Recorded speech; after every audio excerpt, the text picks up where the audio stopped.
Good afternoon, everyone. It is the 4th of July. We're at St. Stephen's. That must mean there's an organ concert. America 2025. I'll tell you later about the time the Braves did send me an application to be their organist. So I had to have this. So thank you for being here. If you've not done so already, would you please silence your cell phones? Even if you thought you've already done it, would you please silence your cell phones? The older I get, the more distractible I get, and that is a huge one, so please do that. You know that we're going to blow out all the dust that is in the pipes, but we'll also give you a few moments for reflection, several of the pieces, and I'll discuss them as we come along. So to begin, we'll ask you to stand if you're able, the national anthem.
Somebody actually dared me to do that 2 years in a row. Don't ever do that.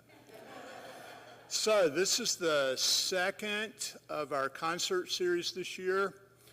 We'll have a third concert sometime during Christmas week. That's still in development as to what format that would take. But this year Christmas is toward the weekend, so the church can be greened and we can have some kind of musical event here. And hopefully that can be a community event also, because long years ago, St. Stephen's used to green the church and then invite the community to come in and see the greened church. So we're talking about that, and we hope that that will happen. And then mark your calendars for our first event of 2027. That is already scheduled. That will be on January the 29th, which is a Friday at 7 o'clock. And we've engaged probably the best up-and-coming young artist to come in here and give a concert. He is totally enthusiastic about playing the organ. He's currently 16 years old. He'll be 17 years old by then. This summer, he's playing at Mechanics Hall in Boston and at the Boardwalk Auditorium in New Jersey. So when I say up and coming, I'm not kidding. He whatever it is, he's got it. And we are so fortunate to be able to secure him to come play in his tour of Georgia and Alabama in January. He's actually, last time I looked, it was 2 weeks. It may be up to 3 weeks by now. Everybody is trying to engage him right now before he gets so famous that you can't get him. So put that on your calendar. I know those of you like me that still use a paper calendar don't have your 2027 calendar yet, but keep that in mind and save the date. So we'll now begin the regular concert with the Battle Hymn of the Republic.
So, 3 marches about General Washington. At least they're all entitled General Washington March.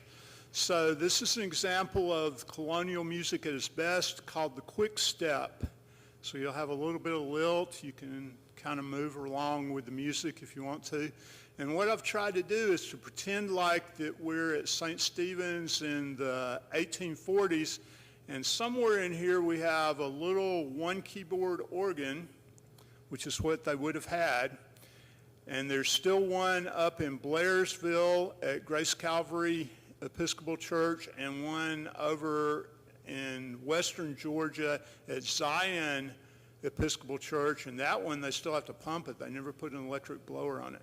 But the sound is a little bit shriller than we would be used to, a little bit thinner than we're used to, and there were only 3 or 4 sets of pipes. So they had several gimmicks on there to make those 3 or 4 sets of pipes sound a lot more than those few notes, specifically the echo, and we'll hear the echo effect in both of the next 2 pieces. George Washington Marches.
So you picked up on the interesting thing about colonial music immediately. It's very difficult to tell when it's over, isn't it?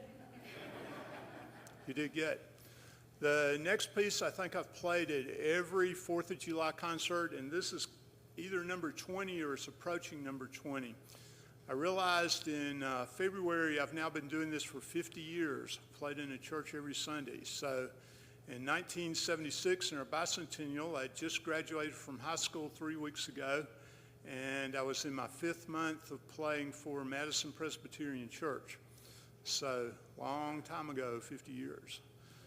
So The Richardson Park March is by somebody that nobody's ever heard of. Probably his only published piece. It's the only one that I've ever seen. And yet it has a certain amount of power in it that's very attractive to audiences. And so I hope that you'll like it this year also.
think it was 1973, a movie came out that took the country by storm called The Sting. I don't think I've ever actually seen the whole thing, but I've seen some clips here and there. But the sound score, the music score, was a series of Scott Joplin ragtime tunes, and they're called rags. He is probably the master of it. And most of them are really fast and not really suitable for the organ, but there are a couple of slower movements. And so I've selected one of them. I noticed that a lot of people are selecting it for their concerts this year and other concerts lately. I think that people are beginning to look at the more obscure music of Americana and to bring it back. So this one is kind of slow and contemplative. And I want you to really pay attention to the style of it, because we're going to come back and hear something in a few minutes from a half century earlier that pretty much has the same style and some of the same movements and quirks in it. And I want you to notice it in both pieces. Scott Joplin, Solace. It was also in the soundtrack of the movie The Sting.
I didn't think that one would be hard for you to tell when it ended. So, notice the hesitation, kind of different chord. It's called a seventh chord that comes up everywhere in the interludes in that one, because you're about to hear it again from a half century before that. So, Trumpet Tune by John Stanley. Again, we're going to get the echo effect. You may notice that you've got some things happening from the back, usually the really loud trumpet. We're going to get a trumpet from up here, and then we're going to get other sounds from here. English music is basically designed this way because in most English churches, they've got the organ all over the building, especially the cathedrals. and it's designed to get these echo effects that come in.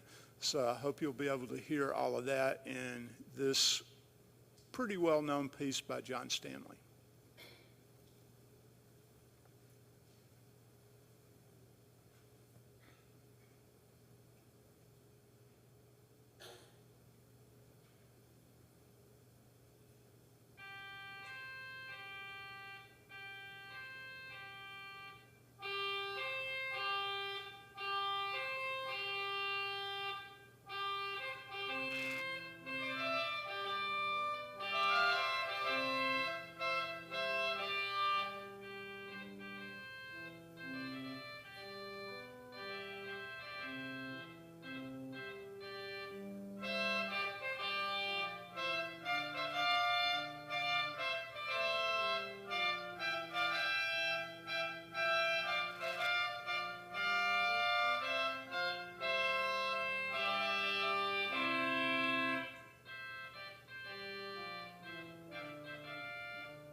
I'm continually amazed by the technology that we've imported in here with this new organ console.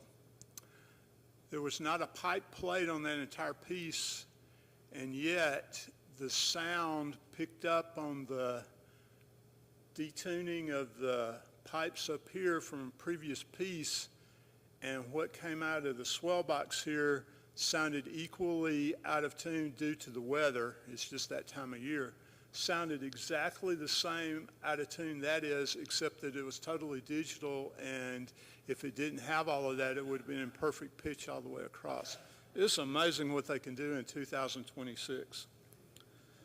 So our signature piece today is the same as last year's, The Battle of Manassas by Tom Wiggins, better known in the South as Blind Tom. We talked about that last year. He toured around all over the United States, but especially in the South. There is someone in Madison that has passed down from their family a playbill from his concert in Madison in 1871 at Baldwin Hall, which is the upstairs of what is now the T.J. Bishop Men's Shop, if you've been in downtown lately, right across from the post office. He was very famous. He was born enslaved and almost didn't survive because he was blind, but somehow they kind of hid him for a while. And one day he was in the plantation house. His mother was one of the house servants, and he heard the piano playing, went up to it, and started playing perfectly himself. So he is probably an autistic savant and just picked it all up, and so they toured him around. This piece, the Battle of Manassas, would have been his reflection on what he heard other people talking about. And it is the Battle of Manassas since it was written in the South. In the North, they would have called it something else. So the interesting thing here, I'll remind you again, you probably read through this, and if you weren't here last year and you didn't hear it, you may be thinking the same thing. Well, this guy's crazy. He's got it all backwards. No. Dixie was a tune that was favored by the Northern Army. Yankee Doodle was a tune favored by the Southern Army. You can look all this up. It's online. It's 2026. We do still kind of have Google, although they show you what they think you want rather than what you really want. The one that I want you to key on today is the eve of the battle. So after you hear Dixie, things are going to change up, and it sounds a good bit similar to Scott Joplin's Solace. So it's kind of interesting to note you've got two African-American composers from different time periods that come up with almost exactly the same style. Don't know if Scott Joplin would have studied him. I don't even know if it would have been possible to study blind time at that time, because it's mainly due to the internet that we even know who he is now.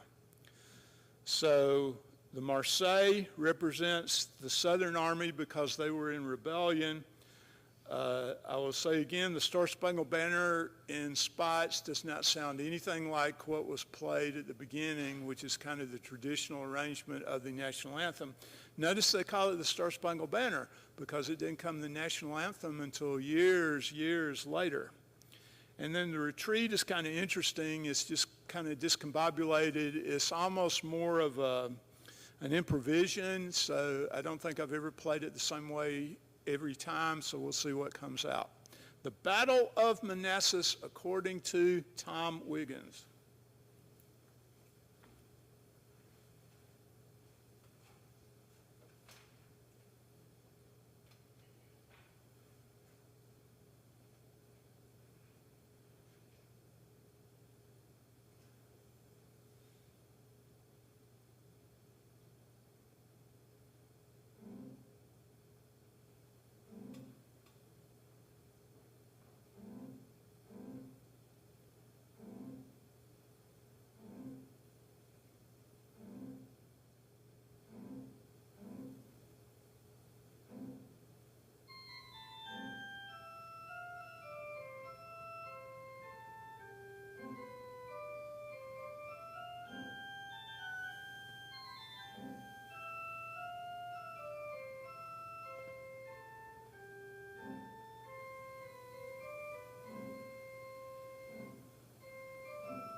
Retreats are supposed to be messy, aren't they?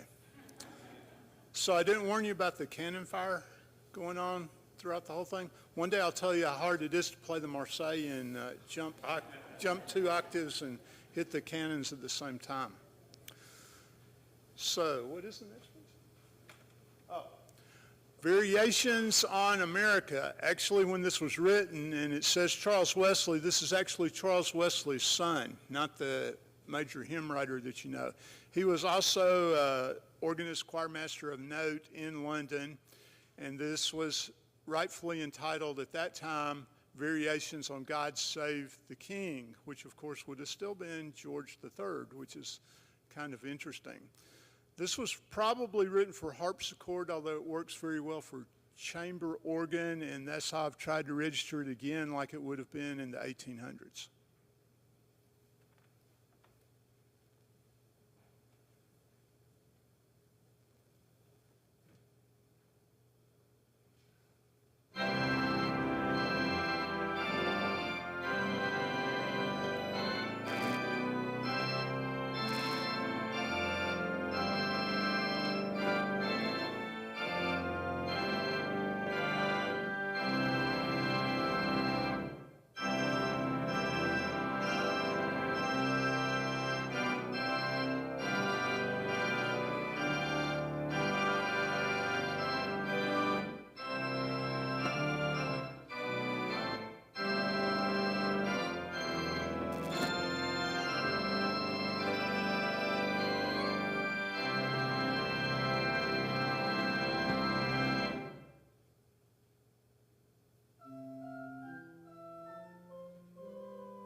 So last year, somebody came up afterwards and said, "Why did you not play America the Beautiful?" So you get America the Beautiful.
I always like the next to the last piece to be more reflective, so this year I've selected a tune called Thaxted. Some of you will know that in another way because it's written by Gustav Holst, and it's from the planets, and it is the planet Jupiter, probably his most famous one. It was immediately arranged by him with several sets of words, and one of them I'm sure Eustace is very familiar with. I vow to thee, my country. And if you do show up tomorrow morning, and you will show up tomorrow morning, you will get to hear the choir sing it. So this is an arrangement by Charles Callahan, who is probably the most prominent composer today that's taking the more contemplative hymns in the hymn book and arranging them in more of a meditative way. The hymn tune is now called Thaxted, but it's from The Planets by Holst, and the planet is Jupiter.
So reflection time's over. It's time to party. So feel free to stand up, sway, clap, do whatever you want to. I won't be able to hear you anyway, so do whatever you want to. There's only one way to end. Stars and stripes forever.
Thank you so much for coming. Happy 4th, America 250.